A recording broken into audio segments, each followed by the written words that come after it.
Brasileirão tem pênalti maluco e Corinthians no modo no Vabajar. A rodada do Brasileirão serviu para que o Botafogo se aproximasse ainda mais do título simbólico de campeão do turno, mas reservou situações muito inusitadas ao longo e depois das partidas. Com os resultados, o trio Botafogo, Palmeiras e Flamengo segue formando o topo da tabela nessa ordem. A novidade é que o Fortaleza passou a ser o quarto colocado. Teve um pênalti bizarro pela situação, mas correto pela regra, que definiu a vitória do Flamengo. Teve técnico deixando o coletiva revoltado com jornalista Arthur Jorge, do Botafogo. Corinthians saiu do Z4 e, mesmo sem dizer, tamo há um dia já mostra que não vai abajar. Houve ainda acusação de guerra fria entre Palmeiras e Botafogo, e o Cruzeiro entende estar no meio do fogo cruzado. Os goleiros Rafael, do São Paulo, e Cleiton, do Red Bull Bragantino, fizeram lambanças. Mas só o primeiro foi salvo pelo VAR.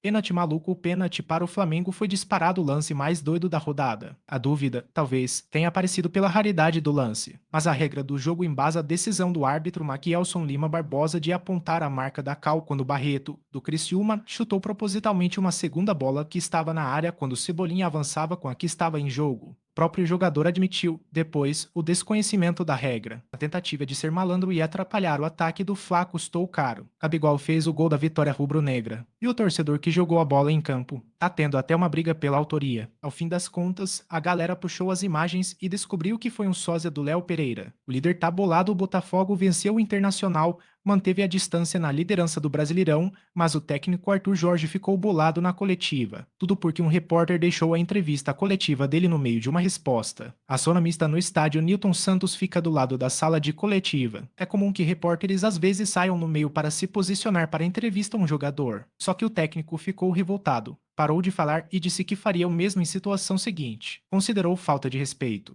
Não vá abajar. Corinthians acionou o modo no Vabajar. A frase ficou famosa ao ser dita por Ramon Dias com o Vasco na luta contra o rebaixamento no ano passado. Agora, em 2 jogos, o técnico conseguiu 2 vitórias com o time paulista, a desta rodada, sobre o Bahia, em Salvador, com gol de Romero. E mesmo não tendo repetido a afirmação de 2023, o time parece que incorporou esse espírito. Por isso, saiu da zona de rebaixamento. Se Ramon teve 2 vitórias em 2 jogos, o antecessor Antônio Oliveira passou 13 rodadas com uma vitória só. E o Corinthians não ganhava 2 seguidas no Brasileirão desde a época de Vitor Pereira, em novembro de 2022. Por quê? Um time mais agressivo, mais organizado e com um goleiro em boa fase. Hugo Neneca fez mais uma partida interessante. VAR intruso ou não, a linha de intervenção do VAR ficou em xeque na anulação do gol do Cruzeiro contra o Palmeiras. A falta em Zé Rafael não foi marcada inicialmente e o árbitro de campo estava de frente para o lance. Mas a situação interpretativa deixa dúvidas sobre a necessidade de intervenção ou não do árbitro de vídeo na jogada. Tem um calço embaixo e um empurrão nas costas, disse o VAR, segundo a gravação divulgada pela CBF. Faz parte do protocolo do VAR checar toda a jogada do gol para ver se a origem dela foi legal. Em Guerra Fria, Alexandre Matos, diretor de futebol do Cruzeiro, saiu revoltado com a anulação do gol do Cruzeiro diante do Palmeiras,